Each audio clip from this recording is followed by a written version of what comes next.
Anybody here served in our armed forces? Raise your hand. Let's give them a big round of applause. I appreciate that. So my brilliant idea was, you know what? I'm going to join the Army. Okay, I'm going to join the Army, and that's what I'm going to do, because my best friend in college, he had joined the Army. Okay, because he graduated as a sophomore too. All right, so he joined the Army. Now his dad was a major in the Army. All right, so his dad got him stationed over in Hawaii.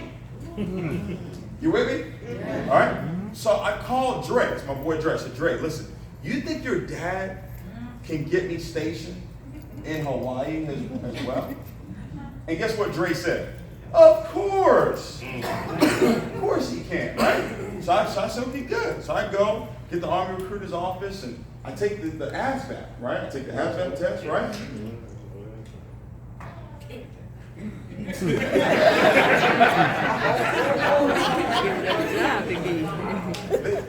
didn't call me back.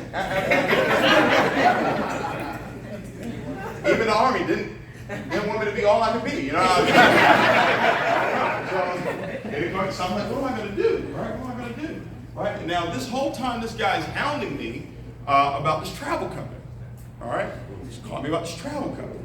So now we've gone from legal insurance to this energy drink to now this guy's talking to me about travel. And he's like, David, listen, travel is big. Isn't everything big, right? It's big. I mean, it's huge. Everybody's traveling. I said, no. Everybody's not traveling. Because I'm not traveling. Because you need money to travel. And I didn't have any money. I was broke. Now, raise your hand if you know somebody who's broke. Raise your hand if you know somebody. I'm broke. I didn't say you, I said you know somebody. Keep your hand up if you know them very well. On an intimate level. Raise your hand.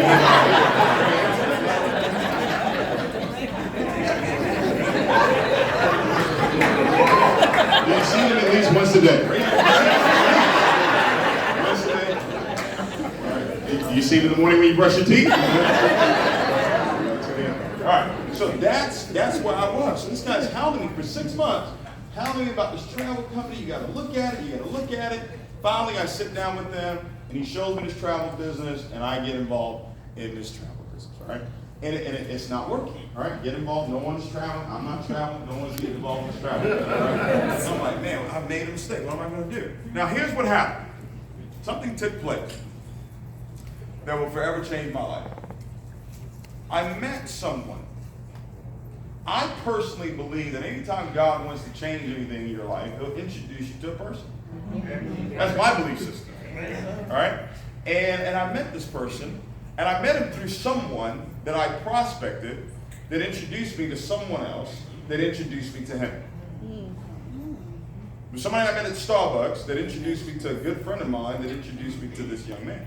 And what's funny is, he was actually a year younger than I am now.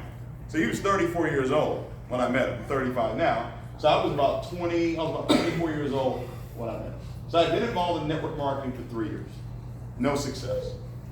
All right? I get an invitation to his house. Matter of fact, he told the guy, he said, yeah, you can bring it by, but you got to get rid of him in 15 minutes. All right? 15 minutes turned into about 3 hours. I walked into his house, and it looked like Cheesecake Factory. No joke. I'm looking around. Going to his garage. He's got a Bentley. His wife's got a Maserati. He's got a couple of Hummers. And I'm like, and he looked like me, African American, 34-year-old. I'm like, how do you do all this? And he was like, network marketing. I was like, you mean this network marketing that I've been in? Or is this network marketing? He was like, yeah, network marketing.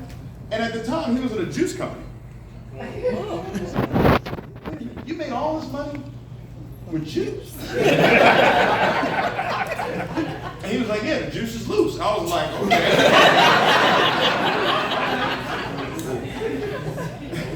And let me tell you what it did for me. It just increased my belief system. Because now, everything that I've been dreaming about, everything I've been thinking about that was possible right, was now real in someone else's life. Like I could literally see what it is that I didn't even know I wanted. I could see it plain sight in someone else's life. Right? And I decided that I was going to follow that. I decided that I was going to learn, because I said to myself, if God will do it for him, he'll do it for me. I just got to learn what it is that he knows. And I started following it. Started following it. And about a year later, I had the opportunity to start working with him. All right? Now, here's the deal. I was 25 years old. All right? So this is 10 years ago. Okay? 25 years old, living with my dad. $1,000 to my name. And I learned something. I learned something not directly through him, but because he was an example, I was able to watch it, and it just came to life. And I learned it, and I've continued to learn it over the last 10 years. But when I got the revelation on this, I was 25 years old and I had $1,000 to my name. As a matter of fact, when I made the investment to get involved in the business, I had nothing to my name. All right? And it's what I'm going to share, it's completely changed my life. Because what you're going to see tonight is an opportunity. But I'm telling you right now, your success in this opportunity or any opportunity has nothing to do with the opportunity. It has everything to do with you. It's got everything to do with the 6 inches in between your ears. All right? Because tonight there's going to be 2 conversations that take place. The one that I'm having with you and the one that you're having with yourself. How many know you talk to yourself? Raise your hand if you know you talk to yourself. You've been doing it the whole time I've been up here. Yeah, I know. You've been looking at me. Okay, who's this guy? All right, he came up here with a little orange tie. All right. Got a little sneakers on with a towel. I don't know with it. I don't know about this. You know, you need to hurry up. I've been at work all day long. I got drugged coming here. I got tricked into coming here. You know, I can see it. It's all in your body language. I can see it. And then some of you are thinking, man, that's a really good looking young man up there. Absolutely, baby. Absolutely. I appreciate that. Yes. But listen, the conversation that you're having with yourself is 1 billion times more important than the conversation I'm having with you. All right? Because when we leave here tonight, you're going to go with you. Right? How many know people that complain all the time about their problems? Right? Just complain all. How many know people like this? Just complain all the time. The next time you run into someone like that, tell them I said this. You don't tell them because they're going to get offended. Tell them I said it. See, you know what's so funny? Every problem you've ever had, there's been one constant thing. You were there.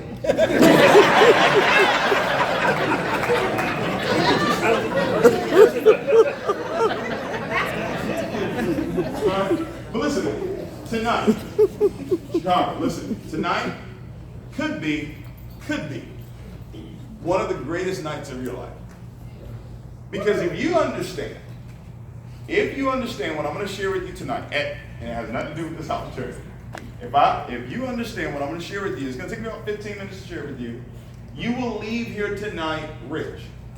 Yeah. Your enthusiasm overwhelms me. I know, right? All right, I'm trying to tell you. I Say it again. I got this 10 years ago. $1,000 to my name. All right? $1,000 to my name. 10 years ago, I got a hold of this.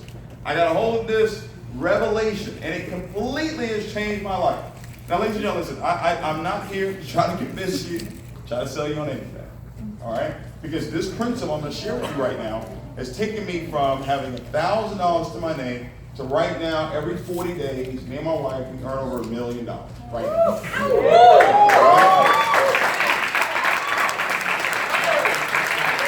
Get the front door. I felt a lot of jealousy on this side. I know that's right, David. Gotta get the haters. I'm trying to give you something. That was you, huh? All right. I'm trying to give you something. All right? If you understand what I'm sharing with you right now, you're going to leave here tonight rich. Because, see, most people think rich is money. No, that's a fruit of being rich. It's a fruit. It's not the seed. All right? Because, look, anything that happens in the physical first shows up in the spiritual. You're not going to be rich without having the heart of a rich man. Amen. Say it one more time. You're not going to be rich without first having the spirit one more of time. a rich man. You're not going to be rich unless you talk like a rich person. You better say it. Just not. All right? I'm just telling you. So what I'm going to share with you tonight, if you understand, stand under it. If you do, I promise you'll laugh, right? Because you'll be like, wait a minute, it couldn't be that easy. It couldn't be that simple. And it actually is. All right? So I'm going to highly recommend you take some notes on this because you're not going to retain everything I'm going to share with you right now. Because I'm going to open up the door, and then it's up to you to keep running through that door. That's all I've done over the last 10 years. All right? And what's happened right now is nothing compared to where it is that it's taken us. Nothing. It's not even close. Okay? So write this down. There are two types of people this planet. You got rich and wealthy people, you got poor and middle class. All right? How many know some rich and wealthy people? Raise your hand. You know some rich and wealthy people? All right? How many know some poor and middle class people? All right? Now, how many of you would agree with me that in Chicago, in the United States, in the world, that the middle class is being eliminated? How many agree with me on that? All right? So what does that mean? That means that we're going to have to make a choice. You're going to have to make a choice tonight. Are you going to be rich or are you going to be poor? That is the choice that is before you. Whether it's tonight, whether it's the next 30 days, the next 6 months, the next year, at some point or another, you're going to have to make the choice, am I going to be rich or am I going to be poor? Because you're not going to be able to be average anymore. Now, poor doesn't mean you don't have any money. That's broke. Poor is passing over opportunities repeatedly. Repeatedly. That's what poor is. Poor is a way of thinking. Poor is a mindset. That's what it is. Because we've been taught to think a certain way. We've been taught to look for jobs, not to look for opportunities. We've been taught these paradigms, these phrases, right? Think about it. Watch this. When you were growing up, you were taught, if it sounds too good to be true, it probably is. Okay? You were taught that all good things come to those who wait. Money doesn't grow on trees. Money can't buy you happiness.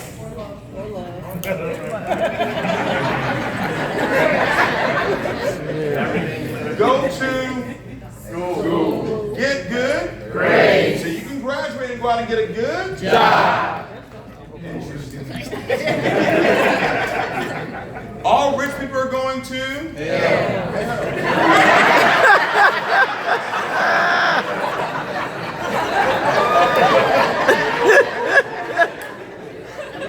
Come through, David. These phrases. Come on, baby. Look out for the get rich quick scheme. Okay, I got a question about that. What is wrong with getting rich quick? Now think about it. If you're not getting rich quick, then that means you're getting rich what? Slow. How many of you been trying to get rich slow? Raise your hand. Pretty hard to do, right? Right? We've been taught to think a certain way. Now watch this. Only 3% live in the rich and wealthy. Hello? Only 3% live there. 97% live in the poor middle class. That's a fact. That's right here in Chicago. One of the greatest cities in the world, one of the greatest countries in the world, if not the greatest country in the world. These numbers are the same. Now, is it because the rich and wealthy are better? No. Is it that the rich and wealthy are more educated? No. Is it that the rich and wealthy are more blessed by God? No. The only difference between the rich and the wealthy versus the poor and middle class is how they think. Think. That's it. That is the only difference, ladies and gentlemen. I'm going to give you the cause. The cause, ladies and gentlemen. Life is about cause and effect. I'm going to give you the cause tonight. I'm going to give you the I became rich because. That's what I'm giving you. And you can determine what the effect is going to be. Now, if I asked you, how do rich and wealthy people become rich and wealthy? What would you tell me? What do they do to become rich and wealthy? Talk back to me. They invest. What else? Okay. They don't save. They do whatever. Become rich and wealthy. Not save. Create something. Start a business. Right? Real estate. Take opportunities. Leverage. Okay. All great answers, but I want you to write this down, and I want you to get very familiar with this word. It's called goals. Goals, exactly. Goals. That's period. Everybody say goals. Goals. Say it like you're a millionaire. Goals. Go out and live. If you don't have a goal, you're not living it. Amen. If it's not something that's got you excited about life, got you waking up early, staying up late, really driving and going for something, Say that. you're not living. Amen. Now, for middle class people, what do they do to make money? What do they do? Work. Work. What do they work? Everywhere. Everywhere. Just over broke. There's nothing wrong with having a job. All right? Raise your hand if you have a job. Raise your hand if you do have a job. Okay? Great. There's nothing wrong with having a job. But there is something wrong with only having a job. There is something wrong with only having a job. All right? Now, I'm going to ask you a question that no one has ever asked you in your life. And I want you to answer it because this is where you get it. This is where it all makes sense, okay? You have a job. I want you to answer this question. I want you to answer it as truthfully as you can. How often do you think about your job? We don't. Once we have to push that like Sorry? How often do you think about your job? don't. Daily? Too much? Too often? All day, every day. Does sleep count? Yeah? Nightmares? Okay, let me help you. Because the reason why I'm going to help you is because it's now moved from a conscious thought to a subconscious thought. Meaning, it's on autopilot. So I've got to now point it out to you so you can see what I'm talking about. How many of you ever looked at your watch and said, it's getting late, time for me to go to bed so I can wake up on time to get to work? Raise your hand if you've ever had that thought. Raise your hand if you've ever had the thought when you wake up in the morning, first thing you think about is, I've got to get dressed so I can get to work, what? Okay. How many of you on your way to work, you've ever thought, I don't want to go to work today? Every day. Very common thought. Every day. Okay? Very serious question right now. Raise your hand if your job requires you to think. Some of you have jobs that don't require you to think. You need to get another job. All right. On your lunch break, how many understand? On your lunch break, how many of you ever think, well, you know what? I got to eat really quickly so I can get to work. What? Get back to work. What? On time. How many of you ever taken your work home with you? So you didn't get it done while you were there. So you had to take it home with you. So you had to think about it when you got home. How many of you ever had a conversation about what happened at your job when you got off work? Somebody you don't like. They don't like you either, right? Right. So, ladies and gentlemen, is it safe to say that at least 8 to 12 hours a day, the number one thought in your life is your job? Yes. Safe to say that? Yes. Are we in agreement about that? Yes. This is important. You got to be in agreement about this. Is it safe to say that your job is probably the most dominant thought you have? Yeah. Come on. I know you don't want to admit it, but it's now subconscious. You don't have a choice. You got to think about it. It's on autopilot, right? It's like driving. You don't have to think about driving anymore. It's autopilot now. Now, who's the richest man in the world to ever live? Solomon. Okay. Yeah. King Solomon. Raise your hand if you know who that is. Raise your hand if you know who Please, raise your hand if you know who King Solomon is. Okay. All right. We got some heathens in the house. It's in the Bible. Proverbs. This is what Solomon said, and you're gonna finish it for me. Solomon said, "As a man thinketh, So no." He said, "As a man thinketh in his heart, so is he." So is As a man thinketh in his heart, so is he. This is the wisest man in the world to ever live, the richest man in the world to ever live. As a man thinketh in his heart, so is he. Well, maybe that's King James. Break it down for me. All right, I'll break it down. That means you become what you think about. You become what you think about. So if your job is what you think about the most, That's what you become. then you have become your job. Felt that. Spirit is in the place. Some of you are fighting it. That's okay. But I'm going to help you. Okay? Your job is what you think about the most. Whatever you think about the most controls your life. Write this down.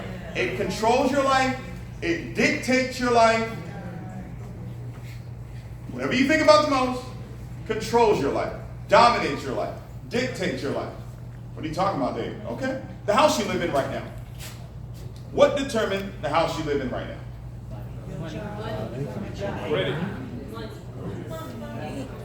What determines the amount of money you have? Your job. Well, let's be real here.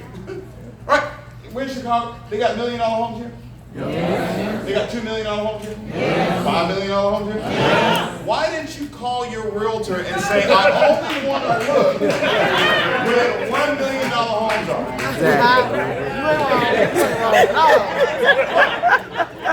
It's not because you don't want to live in $1 million home. Your job said, sir, ma'am. That's it. Not this. This is not in your budget. So your job dictated the house you live in. The car you drive. What determines the car you drive? Money. Job. Skip the money part. It's your job. They got Rolls Royces here in Chicago? Mm-hmm. They got Bentleys? Yep. Why didn't you go to the Rolls Royce dealership? Why did you not go to the Rolls Royce dealership and say, I want one of them white ones right there? That's the one I want. Why didn't you do that? Because your job said, sir, ma'am. Right. See the way my bank account set up.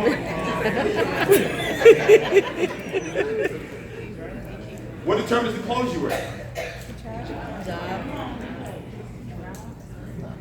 It even determines where you go to dinner. It even determines how you look at the menu when you go to dinner. Some of you look at the How many of you look at the menu from the right to the left?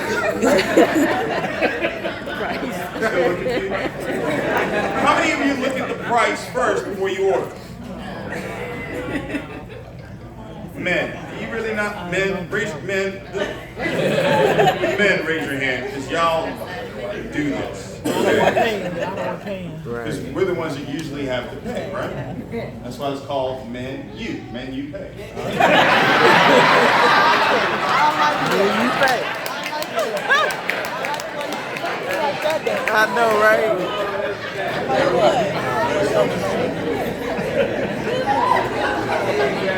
I remember back in my broke days, if I ever went out on a date, I would look at her and look at the menu. Look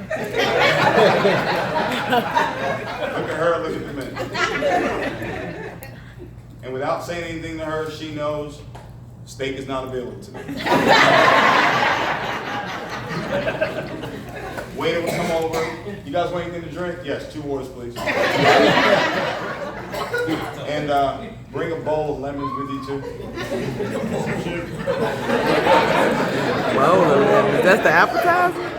You guys want to act bougie tonight, but you know the sugar was already on the table. Lemonade. I missed that one. I don't want to act like y'all don't do that, right? No, check this out. It even determines your spouse. Okay.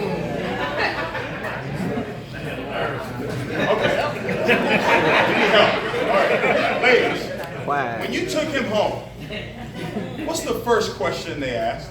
What do you do? What does he do? They didn't ask, does he love you? They didn't care about that. First question, what does he do? The problem is not that it's the dominating thought of your life. That's not even the problem. That's actually half of the problem. The other half is worse. Because it says, as a man thinketh in his heart, So is so is he. For anything to enter into a person's heart, it has to happen on a repetitious basis. And you feel in your heart. So, when it comes to your job, what feelings do you have when it comes? Talk to me. What feelings do you have? Disgust, hate, loathing, frustration, anxiety, insecurity, sadness, depression. Oh, wait a minute. sound like suicide. Watch this. You mean to tell me that for the last 5, 10, 15, 20 years, you have been feeling, the majority of the time, you've been feeling this way. And then someone comes along and says, you can be rich. And you look at them like, no. Who do they think they are? What do you mean I'm going to leave here rich? What are you talking about? I've been feeling anger. Sir, you don't know what I'm going through right now.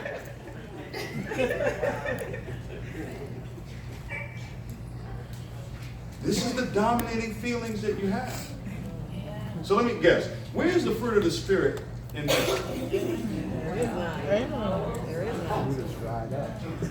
Over here, rich folk, they are thinking about their goals all the time. All the time. And therefore, they become their goals. I watched The Secret. You remember the movie The Secret? Go watch it again.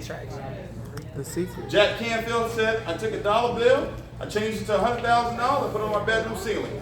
I said, okay, Jack. I'll do the same thing. I put it on my bathroom sink. I was 25 years old. 6 months later, over $100,000 income. I said I wanted to save 6 figures. Because I saw my parents fight all the time about money. So I said, I want to save. I want to save 6 figures. Back then, I thought saving was the way. So I said, I want to save 6 figures. I went online, and I just Googled $100,000. Clicked on images, $100,000 pulled up. I made it my screensaver on my laptop. So every time I open up my laptop, I had to see. I had to see. I had to see. What? On a repetitious what? Basis. I had to see $100,000. Took me 9 months to save 6 figures. I wanted a Bentley because my mentor had a Bentley. I was driving a Malibu when I got a hold of this finance, this high finance principle. But I wanted a Bentley. I didn't want to drive the Malibu anymore. I would go to the Bentley dealership. I would go sit in the Bentley. They wouldn't come and help me because they saw what I was. But I would sit in it, hold the steering wheel, smell the leather. I would take all the magazines in the Bentley dealership. They let me have that for free. And I cut up all the pictures. I put it in my kitchen. I put it in my bedroom. Yeah. I put it in my car. The steering wheel of my car was the steering wheel of a Bentley. The dashboard was the dashboard of a Bentley. 2010, paid cash for one. Come through. Come through. Come through. I wanted a Lamborghini. I wanted a Lambo. Right? The song came out, Lamborghini Mercy. Right? Remember that? So I want me one of those things. So here's what I did. I went and got pictures. Put the pictures everywhere. 2012 paid cash for that. I wanted $1 million home. I would go to the $1 million home section. Those neighborhoods. Drive through those neighborhoods. Go and look in the house. Bought one in 2011. I wanted a Rolls Royce. So guess what I did? I got pictures. And then I changed my alarm clock. Y'all got an alarm clock on your phone? I changed my alarm clock on my phone to say Rolls Royce rated. So every morning at 7:15 when I woke up, all I saw was what? Rolls Royce. Have you ever heard out of sight? Out of mind. So what does that mean? That means insight. In mind. And anything you can hold in your mind, you can hold in your life. That's what's up. Come through. Y'all get that? Come through. All right. I don't know. I'm feeling a lot of jealousy over here now. Come through. Stay with me. I'm not telling you this to impress you. Whether you believe it or not, it doesn't matter. When I leave here, it's still good. I know that's right. I'm giving you the cause before I give you the vehicle. Because if you don't understand the cause, it don't matter what we have to talk about here today. If you're a negative, pessimistic type person, if that's who you are, if that's who you're around, how many of you know some negative people? Right here, you know some real negative people. You put them in the dark room, they develop. You know people like that? You need to get away from them. And if it's you need to get away from you. Yeah. That voice, you need to turn that voice off in your head right now. Because it's going to cause you to miss the opportunity. The opportunity is not the business. The opportunity is to get a hold of this law that will change everything in your life. As a man thinks in his heart, so is he. You become what it is that you think about. And if you learn these principles on how to have your future, most people are thinking about their current situation. Maybe you don't know my current situation. I don't care. I know what your future can be. Don't talk to me about your current situation. Talk to me about your goals. Talk to me about where it is that you're going. Because if you keep talking about your current situation, you keep creating your current situation. Come through. I'm about to give it to you though. I'm about to then I'm gonna give you the presentation. All right. This right here. If you don't get this, then I don't know what else to tell you. Wealthy people think about their goals all the time. A goal is not a wish.